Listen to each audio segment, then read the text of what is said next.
We are discussing the 9th chapter of Bhagavad Gita. Prabhupada entitles The Most Confidential Knowledge. So now we're on verse number 3. Asraddha dana purusha dharmasya dharmasyasya parantapa aprapyaman nivartante mrityu sansara vartmani. Those who are not faithful in this devotional service cannot attain me, O conqueror of enemies. Therefore, they return to the path of birth and death in this material world. So here is yet another indication of what is the conclusion of Bhagavad Gita. And that conclusion, devotional service. There are quite a few references throughout Gita. Although Krishna mentions different kinds of yoga and different types of jnana in Bhagavad Gita, the conclusion is consistent. It was mentioned in the 8th chapter, devotional service, Bhakti Yoga. Here in chapter 9, again, and as we proceed, again, it will be told to us in the 11th chapter, and again in the 18th chapter. The way to go back home, back to Krishna, is only by devotional service. There is no other process. It has to be devotional bhakti yoga, linking with God through the process of loving service. And as a result, mrityu sansara vartmani. Vartmani means the path. What path? The cycle of repeated birth and death. That's the path you traverse if you do not take to this bhakti marg, the bhakti path. If you take to the bhakti marg, eventually you will reach your goal. But if you refuse, it says here, if you're not faithful to this bhakti yoga, know for certain you're taking birth again somewhere in this material world. So the next section, as I said at the beginning, I have divided this chapter into 6 sections. So the next verses 4 to 10, I entitled Achintya Beda Abeda Tattva, simultaneously one and different. You will see how that applies. Maya tatamidang sarvang jagad avyakta murtina machthani sarvabhutani nachahang teshvavastita. By me, in my unmanifest form, this entire universe is pervaded. All beings are in me, but I am not in them. Now, this sounds contradictory, because earlier I said there are at least 5 references where Krishna says, I'm in your heart. So why is he saying here, I'm not in them? This sounds like a conundrum. No. The understanding is, Krishna is in your heart, but not this Krishna. The reflection of Krishna, known as Paramatma, with how many hands? Remember last year we had some confusion. Some were saying 2, 4, 6, 8 arms. No. The form of Krishna in the heart is that 4-handed Narayan form. So that is an expansion of Krishna. Technically, Kshirodakashayi Vishnu. Kshirodakashayi Vishnu is who is manifested in your heart. It's Krishna, but it's Krishna in the form of Kshirodakshai Vishnu. But this Krishna Govinda playing the flute, he's not there. Where is he? Goloka Vrindavan. So that's the understanding. But still, this is Krishna's energy. So impersonally, this is Krishna's representation because everything is his energy. If I go to Kundan Loka, everything in that address belongs to Atta and Kundan. I cannot start taking this. Kundan will say, what's going on? Don't I give you enough donations? Why you got to take my house now? Because it's his property. So a devotee through the vision of Bhagavad Gita sees everything is Krishna's property. The flower, the sunset, the air, the water, everything is Krishna's property. Let's go to the next verse because these are all related. Natcha matstani bhutani Pashyame yogam aishvaram Bhutta brinnatcha bhuttosto Mamatma bhutta bhavanaha. And yet, everything that is created does not rest in me. Behold my mystic opulence. Although I am the maintainer of all living entities, and although I am everywhere, still I am not a part of this cosmic manifestation, for myself is the very source of creation. So this is Achintya Bheda. He's here, but he's also not here. He's within, but he's also outside. So yes, Krishna himself, the flute player, he exists in his abode. And according to Brahma Samhita, you can travel at the speed of the mind or the speed of the wind for millions and millions of years. You'll not get there. So yes, Krishna is the maintainer. Janardhan, everybody say, yes, he's the maintainer, but Janardhan is Krishna's expansion. The original Krishna is far away in his abode. Next verse.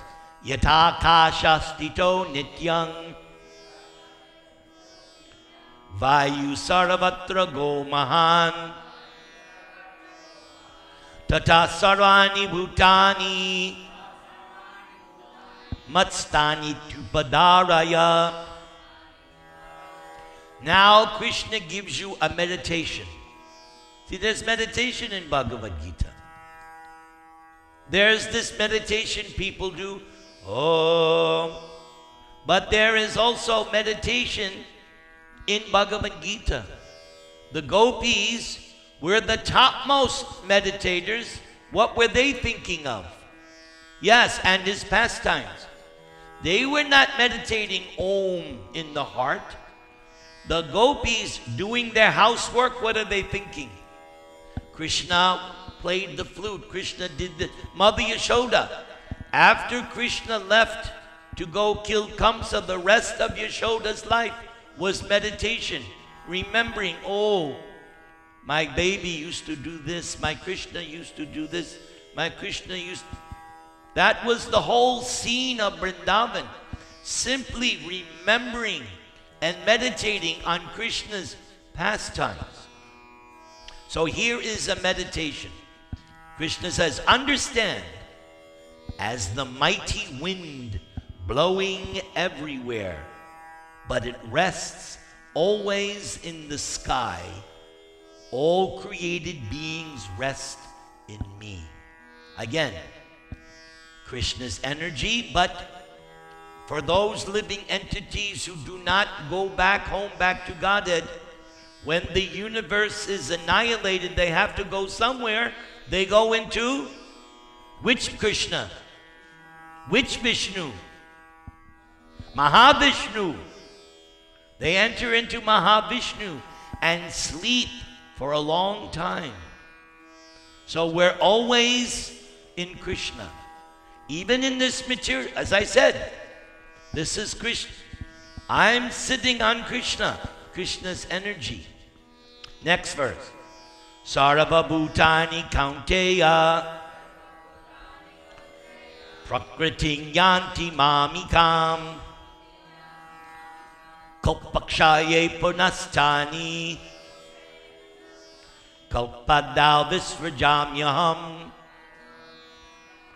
O son of Kunti, at the end of the millennium, all material manifestations enter into my nature. And at the beginning of another millennium, by my potency, I create them again. So we already discussed. At the time of cosmic annihilation, everything gets reserved in the body of Mahavishnu. And when it's time for another creation, everything comes out. Prakriting swamavashtabhya Visrajami punaha Bhuttagramang imang kritsnam Avashang prakriter vashat. The whole cosmic order is under me. So here Krishna is pointing out, I am God. Everything is under me. Under my will, it is automatically manifested again and again. Just by Krishna's wanting this to happen, it happens. Unlike me and you. Let's go back to my chapati. If I want the chapati, I have to make the dough, add the water, knead it, roll it out, cook it. Takes time, right? How long does it take to make a chapati? Oh, you're expert. Me, it would take in half an hour. Yes, Indian ladies, they're expert. That's the mark of a good wife. How does she make chapatis? Hint, hint, hint. Make sure your wife knows how to make chapatis. That should be the test. Okay. So, by my will and under my will, it is annihilated at the end. Brahma, he does the engineering, but it is on Krishna's order. Lord Shambhu does the Tandava Nritya on Krishna's order. When Krishna gives the signal, then Rudra annihilates the cosmos, because that is his service to Krishna. Let's do one more. Nachamangdani karmani nibadnanti dhananjaya udasina vad asinam asaktam teshu karmasu. O Dhananjaya, all this work cannot bind me. I am ever detached from all these material activities, seated as though neutral. So, Prabhupada once told us, there are 4 kinds of persons. Lazy foolish, active foolish. The lazy foolish person is better than the active. Because the lazy, even though he's a fool, because he's lazy, it doesn't cause any trouble. But somebody who is actively foolish, that's the worst. Then there's lazy intelligent, active intelligent. So, active intelligent means somebody is doing all kinds of things. But the first class man is lazy intelligent. That's Krishna. Because he's saying, all this stuff that's going on here in this material world, I'm sitting back in my abode dancing with Radharani. On my will, it's going on. So Krishna just has to give the order, it happens. I had an experience with my spiritual master in Vrindavan. So Prabhupada had just opened the Krishna Balaram temple. Then he went on a world tour. So he came back to Vrindavan in August. I was there at that time. So when Prabhupada came back, he wanted to see how, because when the temple was inaugurated, there was still so much unfinished business. So Prabhupada went with all his leaders of the temple. I was there. Prabhupada was pointing to this. Why wasn't that done?